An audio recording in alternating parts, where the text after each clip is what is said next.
¿Qué tal? En esta presentación vamos a repasar los fundamentos de energía específica y régimen crítico que se presentan en los canales. En primer lugar, vamos a definir a la energía específica como aquella energía que requiere el flujo para poder desplazarse dentro de un canal. A partir del diagrama que nosotros hemos observado, la energía específica total es una relación que existe entre la carga de posición, la carga de presión y la componente velocidad de la ecuación de la energía para una sección. Al estar considerándolo dentro de un canal, podemos observar que la carga de posición y la carga de presión dependen directamente del tirante del flujo. De manera muy simplificada, Bajmetev definió que la energía específica es exclusivamente esta energía del flujo con respecto al plano horizontal de comparación que se puede establecer en el fondo del canal.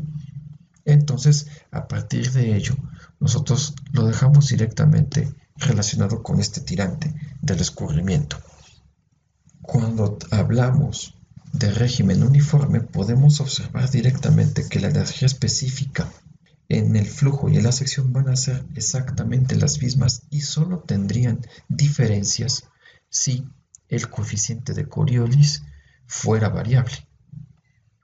Bajo estas características, pues entonces, planteando la ecuación de la energía a partir de sustituirlo como velocidad, obtendríamos una energía específica que es función directamente de esta sustitución. Bajo estas características, en el régimen uniforme podemos establecer que se tiene un canal prismático que mantiene un gasto constante. De esta manera, el tirante tendría que tender hacia el infinito y entonces la energía potencial se va a incrementar a infinito, mientras que la energía cinética, la energía que corresponde a la velocidad, va tendiendo a ser igual a cero. Pero conforme el tirante se va reduciendo, entonces sucede un fenómeno contrario, en el cual ese tirante va haciéndose cada vez más pequeño y la energía cinética, la que corresponde a la velocidad, es la que se incrementa hacia infinito. Si nosotros hacemos precisamente un cálculo de estas variaciones de energía, reduciendo e incrementando los valores de tirante, encontraríamos algo similar a esto, en el cual podemos observar precisamente que el cálculo de la energía específica corresponde a esta parábola en color verde y la variación de energía cinética, es decir, la carga de velocidad, es precisamente la hipérbola que se tiene con línea de guiones de color azul. Una característica que vamos a encontrar es que la energía específica de la sección se va a hacer similar al tirante y que corresponde a esta línea roja que tiene una inclinación de 45 grados, pero solo es aplicable si se tiene un canal rectangular. Para cualquier otra geometría, esta regla no aplica. ¿Qué podemos analizar a partir de esta gráfica de energía específica que hemos encontrado? Que el ápice de la parábola corresponde a un punto en el cual se va a presentar lo que definiremos como la energía mínima que requiere el agua para poder desplazarse dentro de un canal.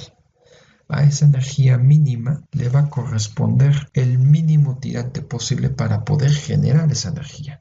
A ese tirante es el que nosotros vamos a denominar el tirante crítico del flujo. Y a partir de esta característica nosotros podemos definir lo que será el flujo subcrítico y el flujo supercrítico.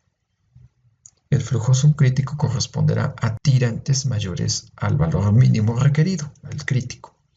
Y el flujo supercrítico corresponderá a escurrimientos en canal en los cuales los tirantes son todavía inferiores a ese tirante mínimo que se requiere para la energía específica mínima.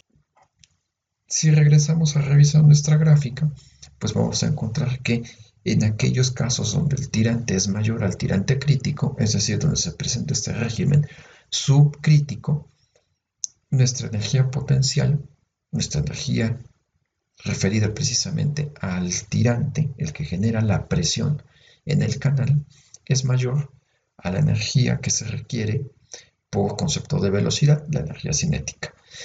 Y en el caso contrario, la rama inferior de la parábola, donde se encuentra este régimen supercrítico, la energía potencial, aquella que genera presión sobre el canal, es más pequeña, pero la energía cinética, la que se debe a la velocidad, es mayor.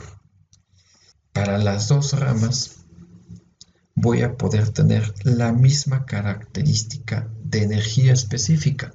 Es decir, si yo quisiera tener aquí cualquier característica de energía, voy a encontrarme con que puedo conseguir el mismo valor de energía para flujo subcrítico o supercrítico. Es decir, podría tener dos valores de tirante que se presentan en la sección. Cuando corresponde a flujo subcrítico o cuando corresponde a flujo supercrítico, pues dependerá de otras características que nosotros podemos tener que ayuda a definirlas precisamente el régimen crítico. Entonces tenemos que definir esta ecuación que permite establecer esta condición de escurrimiento. Nosotros ya tenemos nuestra ecuación de la energía específica planteada para un canal y si consideramos que esta energía específica es la mínima requerida, la que corresponde al régimen crítico, entonces el tirante de la sección, el tirante que se debe presentar, tiene que ser forzosamente el tirante crítico. Al derivar esta ecuación de energía específica con respecto al tirante, encontramos una nueva expresión en la cual pues dependemos directamente de la característica del escurrimiento, que es el caudal. Ahora, para poder simplificarlo, vamos a considerar una porción de este tirante que va a obtener esta diferencial de área que está planteada en la ecuación de energía específica. Al hacer la sustitución, pues obviamente encontramos que esta área es función del ancho de superficie libre que tenemos en el canal con respecto al tirante y obtiene una derivada que nosotros la podemos sustituir de manera directa en la ecuación de energía específica. Si le igualamos a 0 y como lo hemos mencionado, consideramos que las características que se tienen geométricas corresponden a la sección de tirante crítico, pues entonces tendríamos que considerar que tenemos un área crítica y un ancho de superficie libre crítico, es decir, los que corresponden o están correspondiendo al valor del tirante crítico. Al hacer el ordenamiento de la ecuación, si el coeficiente de Coriolis fuera 1 y resolver la igualdad, obtenemos esta ecuación general de régimen crítico que nos ayuda a definir precisamente las características del escurrimiento. Pero podemos todavía simplificarlo un poco más. Para ello podemos definir un parámetro que es el número de Froude. El número de Froude es similar o es el equivalente a el número de Reynolds que se utiliza en flujo en tuberías.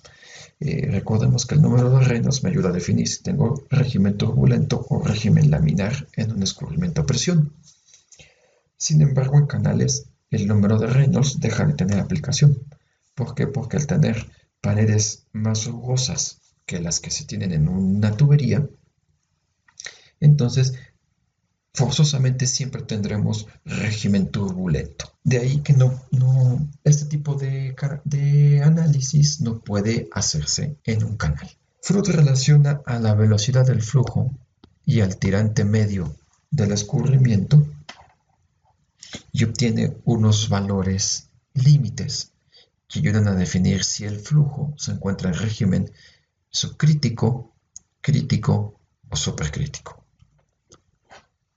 Se puede hacer obviamente una sustitución a partir de la ecuación general de régimen crítico y podemos obviamente encontrar precisamente la relación que existe entre esta ecuación y el número de Froude. Encontramos que el régimen crítico, que es la condición de frontera, corresponde a un número de Froude igual a 1. Esto quiere decir que los tirantes que estamos analizando son iguales al tirante crítico teórico que nosotros podemos establecer.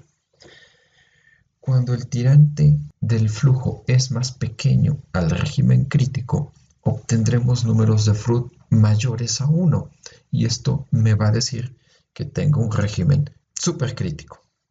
Ahora bien, cuando el tirante del escurrimiento es mayor al tirante crítico, entonces se van a obtener números de Freud inferiores a 1. Y esto quiere decir que entonces el régimen que se está presentando es de tipo subcrítico. Con este cálculo directamente de la fórmula de Freud, nosotros podríamos entonces ya saber si se presenta uno de estos tres tipos de régimen, y ya no sería necesario, por ejemplo, hacer un análisis del diagrama de energía específica que veíamos anteriormente. Simplemente lo podemos visualizar de esta manera, sintetizando todo lo que acabamos de mencionar. El tirante crítico es nuestra sección de frontera, nuestra condición de frontera, en la cual aquí siempre tendremos números de Freud de 1, y por arriba decíamos la rama que tiene tirantes más altos me va a generar números de Freud menores a 1, corresponderían a flujo subcrítico. Y en el caso inverso, cuando tengo tirantes más pequeños, números de Freud más altos, se presenta el número de Freud mayor de 1. Y con ello entonces yo puedo definir para el tipo de energía específica que yo tengo si corresponde a flujo subcrítico o a flujo supercrítico. Algo que sí hay que destacar es que es muy difícil que en la realidad se presente un escurrimiento con un tirante igual al régimen crítico. Generalmente el tirante crítico solamente es un valor de referencia para el análisis que nosotros vamos a realizar. Lo que sí se puede establecer es precisamente la pendiente crítica relacionada a ese tirante.